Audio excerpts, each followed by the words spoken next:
Good morning. Welcome to the Unitarian Universalist Congregation of Tuscaloosa. I am Ruth Van Lillian, the minister. We welcome you to this covenantal community founded on love and a commitment to our free faith. Amidst the beauty of autumn turning, let us welcome each other into this virtual space. We especially welcome those visiting with us this morning. We are so glad that you are here. We invite you to connect with us in the comments below or via our website or Facebook page. We join with all members of the Unitarian Universalist Association in affirming and promoting the inherent dignity and worth of every person, justice, equity, and compassion in all human relations, and the goal of world community with peace, liberty, and justice for all. We bear witness to the pain and suffering of persons of color in our communities and across our country, and we continue in our commitment to fight injustice and to search for ways to build a better world. Black Lives Matter. Good morning.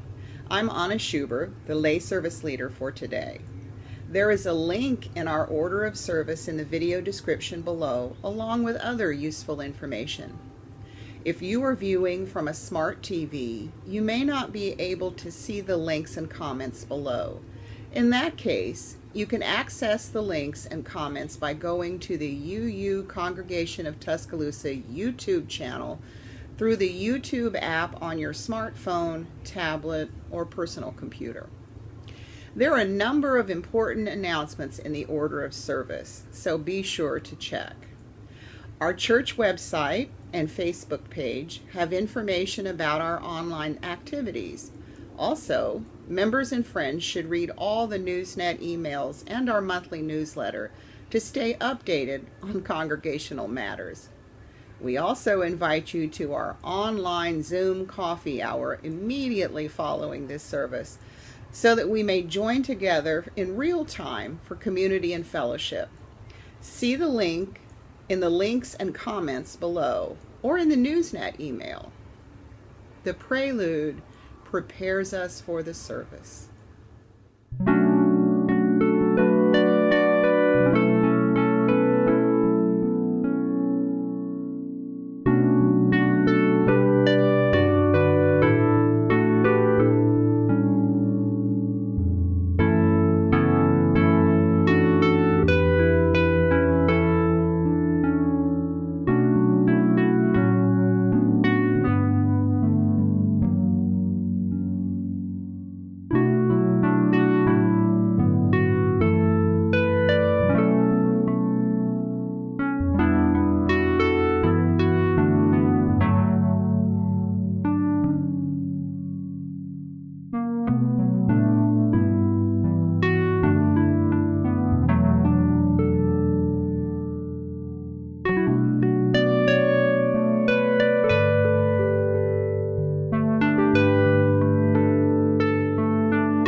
Tuscaloosa, and we are lighting this morning chalice. We light the chalice at the beginning of worship to set apart the space for worship, and we invite you at home to light a candle, light a chalice, burn some incense, spray some air freshener, whatever you need to do to set apart this time at home for worship with your community. We light this chalice as a beacon of our faith and as a reminder of our commitment to a free and responsible search for truth and meaning. We worship together by celebrating that which is sacred to us individually and collectively.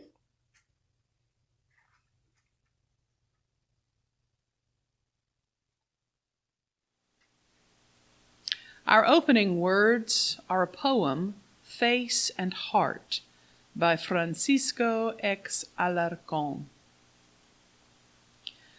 May our ears hear what nobody wants to hear. May our eyes see what everyone wants to hide. May our mouths speak our true faces and hearts. May our arms be branches that give shade and joy. Let us be a drizzle, a sudden storm. Let us get wet in the rain. Let us be the key, the hand, the door, the kick, the ball, the road. Let us arrive as children to this huge playground, the universe.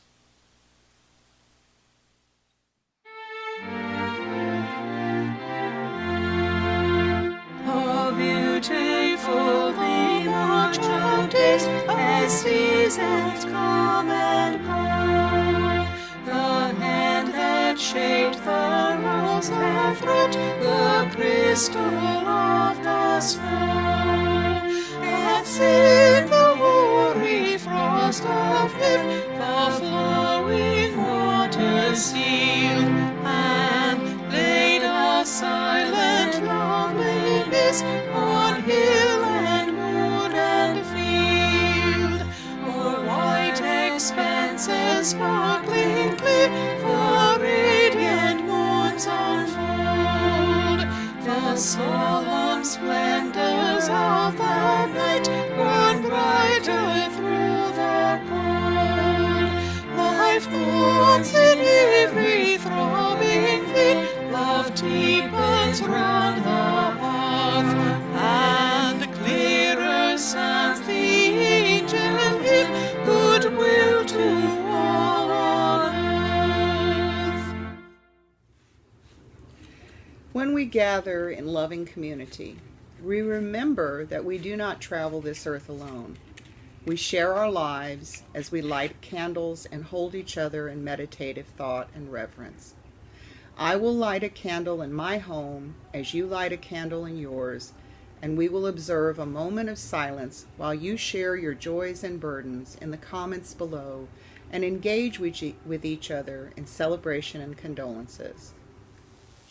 This is the time in our service when we share with one another our concerns and our celebrations.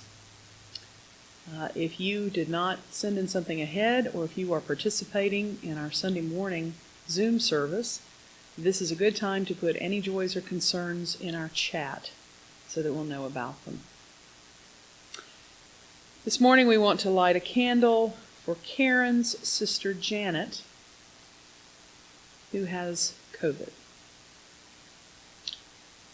We light a candle to celebrate Richard's return home. He also has COVID. Also light a candle to celebrate Joe's return home after a scare with pneumonia. Anna has several friends who are now struggling with COVID. And we also want to light a candle for all those adversely affected by the recent extreme weather around the country.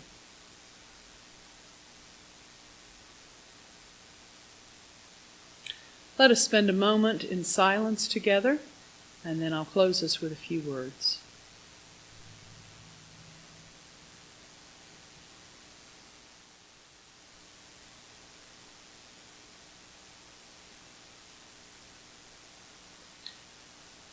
In times where we might feel overwhelmed by all that threatens us, where we might feel out of control and uncertain of what to do and how to manage, let us remember what is always true, that love is more powerful than anything else, and that supportive community will help us through all challenges. Let us also remember to celebrate everything that is good and wonderful and uplifting in our lives. This also gives us strength for tomorrow. Amen. Shalom. Blessed be. And now I'll light a final candle for all the joys and concerns which were listed in the chat and all the things that went unspoken today. Good morning. Good to see everybody. Wish I could see you in person. We're still having to stay apart, but it doesn't mean you're not in my thoughts, and I still love you very much. I was remembering when I was sort of not quite a teenager, maybe around age 12 or so. My little brother, who was about 6, had just learned how much fun it was to make a fort in the living room. I bet some of you have done that. And one day he was trying to build a fort. He came to me and he said, "Ruthie," he called me Ruthie, "Ruthie, come help me make a fort." And I was at that age where I was beginning to feel like I was a little too old to be making forts. And I was like, "No, Michael, I don't want to do that. I'm doing something else." So he tried to do it by himself. And he took the sofa cushions and he got a blanket and he tried to set it up. And it kept falling down. And he tried to play by himself. And it just wasn't working. It was no fun. And he came back and said, "Ruthie, please, please come make a fort with me. It's no fun by myself." And I thought, okay, fine. Said, well, all right, for a little while. So I went in and I said, "Well, no wonder you're not having any fun. You can't build a fort with 2 sofa cushions and a blanket. We've got to really do it right." Then I went to my mom and I said, "Mom, we're going to build a fort." And I'm sure my mother thought, oh, terrific. But she was a good sport. She got us sheets and blankets. She got out the card table. We got some more pillows. We took all the cushions off the sofa. We set up the card table and we draped the blankets and the sheets over everything and we set it up. It turned out to be more than a fort. It turned out to be a ship. And the sofa was like our ship. And the fort part was part of the ship. And the floor was the water. We didn't want to get in the water. So we were moving from the sofa to the fort and under and around. And we were just, we were having such a good time. And I thought about that today. And I thought, there are a lot of things we can do by ourselves that are fun and interesting. We can read and we can color and paint, and there are games we can play by ourselves. There are all kinds of things, but there are a lot of things that we really need each other for.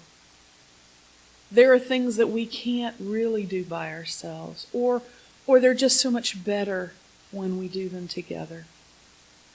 And I know that it probably seems like forever that we've been in this pandemic, that we haven't been able to be together like we like, that you haven't been able to come to church and see your friends in person, and your parents haven't been able to see their friends, and we haven't done the things that we do in church together. It will come again. It will. It will. Things are going to get better.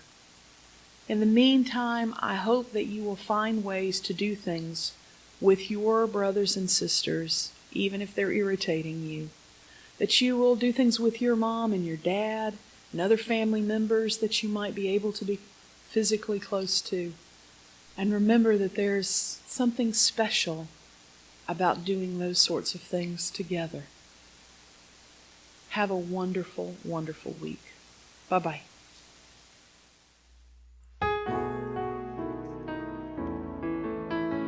How could anyone ever tell you you were anything less than beautiful?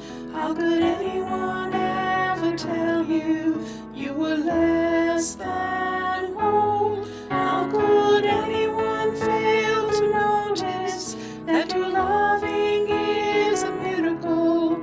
How deeply you're connected to my soul. How could anyone ever tell you you were anything less than beautiful? How could anyone ever tell you you were less than whole? How could anyone fail to notice that your loving is a miracle? How deeply you're connected to my soul.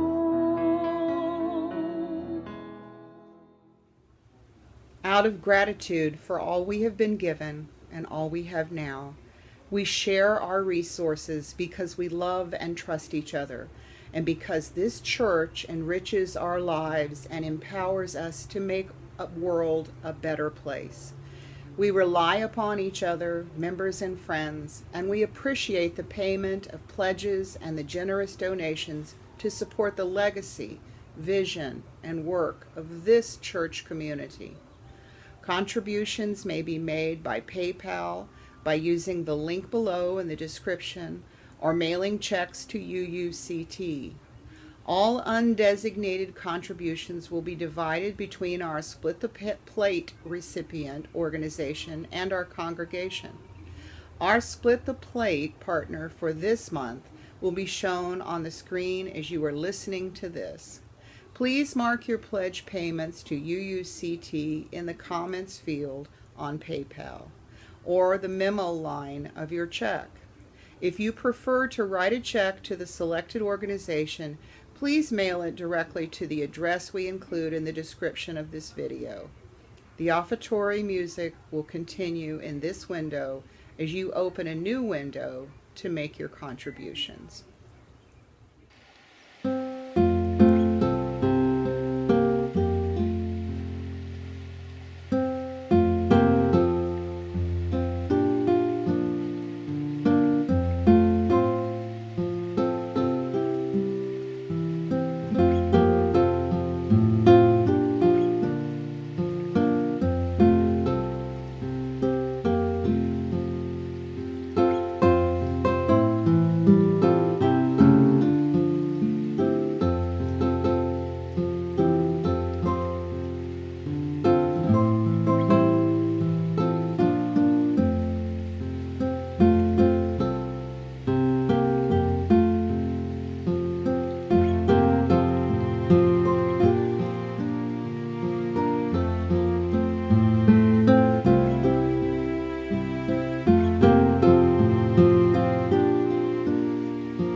By the work of our hands and the generosity of our hearts, our love is made real.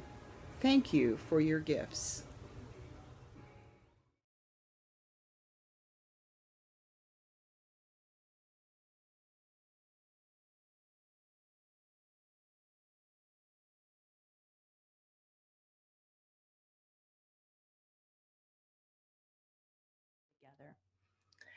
You know, on the one hand, I'm really sad that we aren't actually gathered in Georgia and in the great city of Atlanta, where we were hoping to be on this weekend. Obviously, with the pandemic, that is not possible. And we know so much is happening in Georgia, and I'll have more information about that later. But just want to acknowledge the good work and the good ministry in Atlanta, Georgia. I'm also grateful that we're here together in this virtual format. One, that this is possible. What a gift that this is possible at this time in our lives and in history. But also that I know that gathering virtually creates a level of accessibility and participation that allows many more people to be here who might not otherwise. And so I am grateful to be here virtually and to be together this morning. I want to thank the incredible and talented staff, your dedicated staff of the Southern region of the UUA. Thank you, Connie and Natalie and everyone that's a part of the Southern region staff for your partnership and the ways that you partner with our ministries, with our leaders, our congregations, our youth leaders, to bring a vibrant and life-saving ministry across the Southern region. You know, I know, my own experience of ministry in the Southern region was so powerful and really foundationally shaping to my sense of the vitality of Unitarian Universalism. There is a difference in my experience of Unitarian Universalism in the South. Some of it is because that culture of church going is still so deeply ingrained, and that Unitarian Universalism brings our inclusive theology, our commitment to the inherent worth and dignity of all people, our active faith, our commitments to justice. All of those make the mission and ministry of our congregation so important. I know that you all, and through the ministries that you lead and nurture in your congregations, in your communities, that you are saving people's lives, that you are making a difference in people's lives and have been throughout your ministries, throughout the history of your congregations in ways that you'll never know. My own life was very much saved by the leaders and RE teachers at Elliott Chapel in St. Louis, where I grew up. And I just want to lift that up to all of you. This is an incredibly difficult time, and as the pandemic draws on and the midst of other challenges politically in our world, it's hard to keep our spirits up, but I just want to remind all of you about how important our faith is. It is no time for a casual faith, and how much of a difference it makes throughout people's lives, in our larger communities, and in our world. So may we remember what a gift this faith is and continue to nurture its strength, its vitality, its depth, and its ministry. Whew. We are in challenging times, friends. We are, I just want to take a moment and name the context in which we're gathering. Right now, we're experiencing the worst numbers so far in the spread of the coronavirus. I send my love and care to any of you, to all of you who've lost loved ones, who've perhaps been sick yourselves with the virus or know people who have. I know that has been my experience. I know folks who are struggling with the long-term effects of it, and folks who've lost loved ones. So I just want to offer a mindfulness and prayer for the grief that's a part of our experience right now, and a part of our lives and our families' lives. I also want to offer deep gratitude for each of you who are doing the work of care in this time. I'm deeply grateful to every single one of our Unitarian Universalists who works in the healthcare field, who works in hospitals, in nursing homes, in care facilities, in all the various roles, doctors and nurses and social workers and custodians and aides, all of the work and the dangers and risks and unbelievable ministry and care that you're offering in this time. Just so grateful for each and every one of you. I'm grateful for all of our essential workers, for our teachers, for everyone who is maybe working in new ways or maybe out in your places of work and having to take risks yourself and for your family to help our communities have what they need. Continue to educate our kids and care for folks and make sure we can be fed. You know, so many people are taking enormous risks to care for others and to do their work in this time. And so I just want to acknowledge all of you who may be in those situations, and I pray for your health and your well-being and that of your family. And so much love and care to you all. We're also gathering following a dramatic election. I sort of, I didn't know what I would say as we gathered this week because I knew this election would have just passed. And we have had a powerful win for democracy and for the will of the people. And we also have continued uncertainty, although, I think that is fading, but we do have just the damage that's being done by the president in refusing to accept the results of the election and continue to spread misinformation and undermine our elections in ways that are deeply destabilizing and dangerous, both for our country and for our democracy. I want to hold that truth and recognize it and name it. I think it's important to name the ways in which the attacks around voter fraud are deeply racialized, rooted in anti-Black racism as the president seeks to target Philadelphia, Detroit, and Atlanta. Let us not be silent or unaware of the ways that those are racialized attacks, and that is particularly dangerous, creates more danger and damage to communities of color, and will probably also lead to efforts of further voter suppression going forward. It's important to name those realities, to acknowledge those circumstances as clearly, honestly, truthfully as possible. And it's also important to remember that is not the whole story, that honestly, the power of the people and the electorate was on full display leading up to November 3rd. We have reasons to be joyful. And I want us to sit in that joy, the joy of the people who confronted unbelievable voter suppression efforts and still came out in unprecedented numbers to vote. And we, as Unitarian Universalists, we played a critical part through UU the Vote. In 2018, the UUA launched this bold and visionary call to UU the Vote. UU the Vote was born out of the knowledge that we, as Unitarian Universalists, we are the people who show up. We show up consistently and powerfully for our values, for people's dignity, and we keep showing up. I love how Cornel West says that we punch above our fighting weight, right? Like, we are people who show up and make a difference. We make an impact beyond our numbers. And so the inspiration behind UU the Vote was to take this practice of showing up and use it to help others show up, and to build unprecedented engagement and participation in the 2020 elections. And guess what? We did it. Our original goal when we first imagined this campaign, I remember first naming it out loud at General Assembly 2018. And I said, what if Unitarian Universalists, the 150,000 adult UUs, reached 1 million voters? And that was my dream.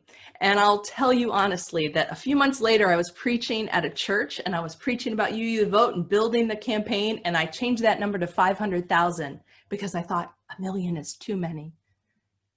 In the end, we reached over 3 million people. Over 3 million people had outreach and contact from Unitarian Universalists, communicating to them about the importance of voting, making sure they had clear and accurate information to register and then to vote safely and securely. We sent over 1 million postcards and letters to voters and reached in total over 3 million people. This is the mighty impact of our faith. We also built partnerships with local grassroots communities, Black, Indigenous, and community, and people of color-led organizations. Two things I heard again and again about the critical difference that UU the Vote made was, we made this difference because we worked in partnership. We were not trying to build our own infrastructure. We really were just trying to support UUs locally in strengthening partnerships as well as holding some national partnerships. So two critical things that made a difference. Number one, that the UUA, that we as UUs brought the resources around technology. So we used a through talk system to help call just a huge number of voters quickly, and that cost money, and we made those investments so that we could help grassroots communities contact more people. And number two, we brought volunteers. We brought people to make these calls. This made a huge difference to the number of people that could be contacted, and also helped us shoulder the work and share the work alongside our partner groups. We made tier one investments. Like when you look at where we made investments, we really saw dramatic input.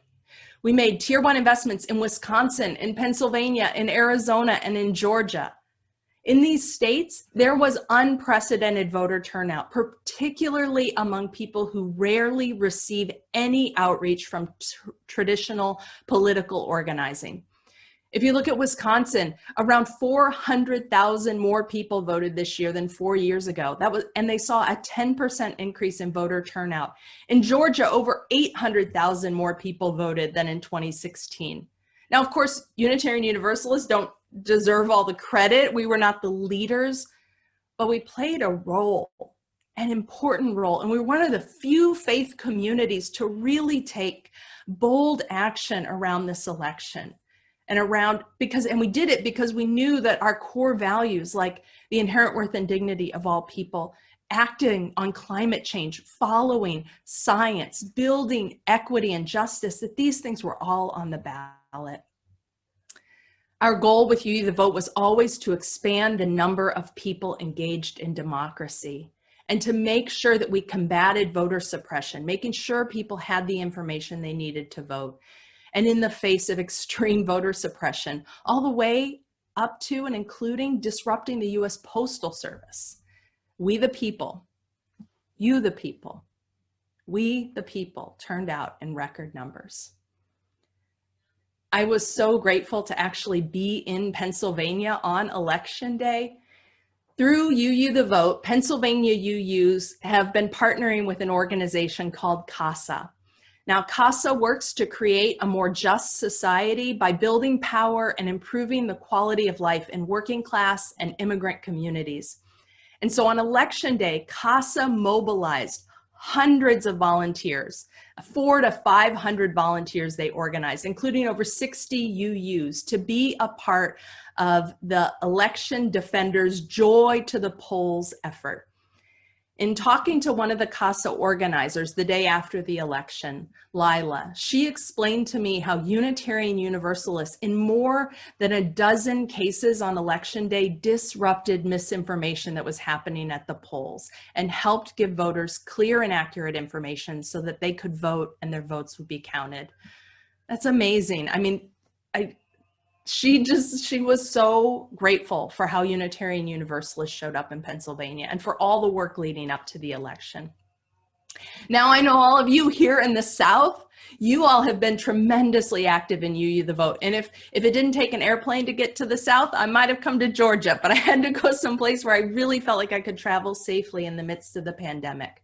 But our efforts in Texas and Georgia and Florida were incredible. We saw record-breaking turnout in Texas, and we saw voters increase the minimum wage in Florida. And 2 years ago, UUs in Florida and around the country helped pass the Second Chances Amendment the largest voter reenfranchisement since the Voting Rights Act. It helped restore voting rights for more than 1.4 million Floridians. Now, there's been, those of you who live in Florida or have been following this situation, the legislature has tried very hard to undermine the will of the people, but there continues to be grassroots organizing to make sure that folks who are returning citizens, having served their time as felons, are able to register to vote and to use their right to vote. Building a strong participatory democracy takes time. It's not easy work. I know this from Arizona and more than a dozen years of grassroots work to register voters, engage voters, and help people have access to the polls.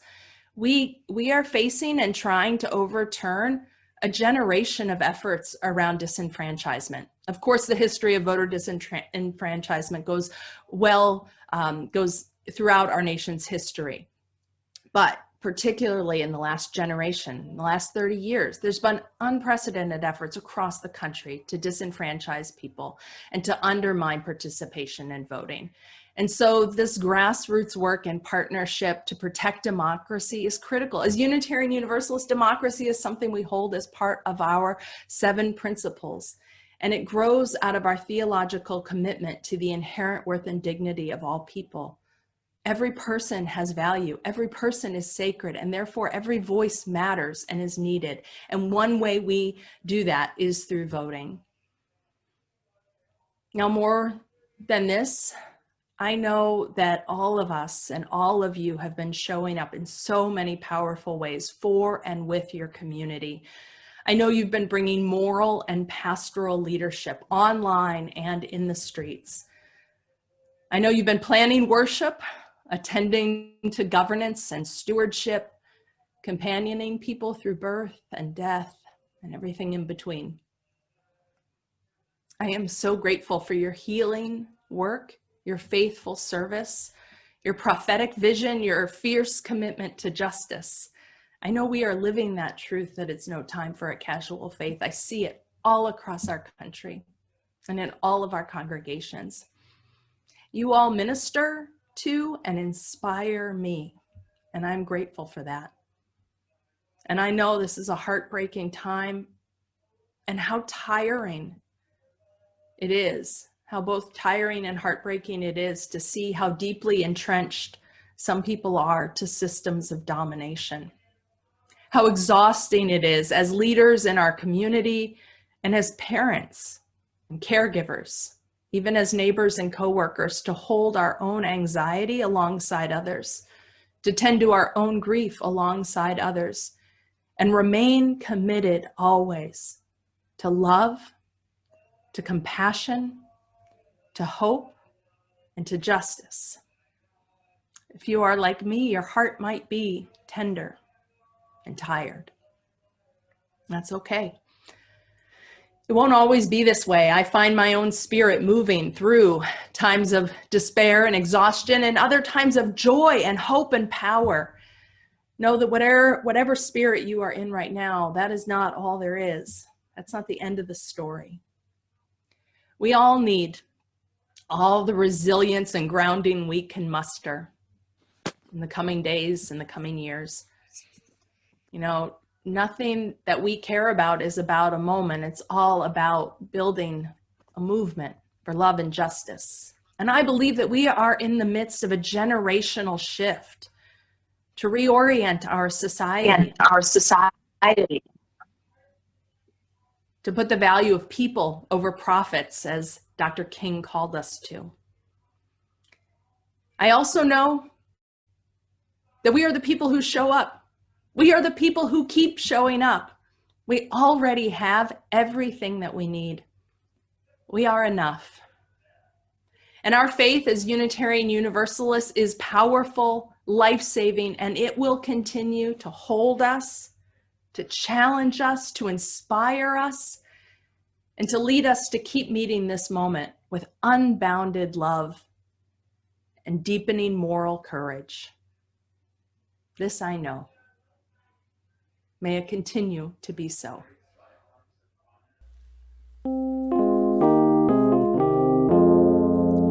I watch the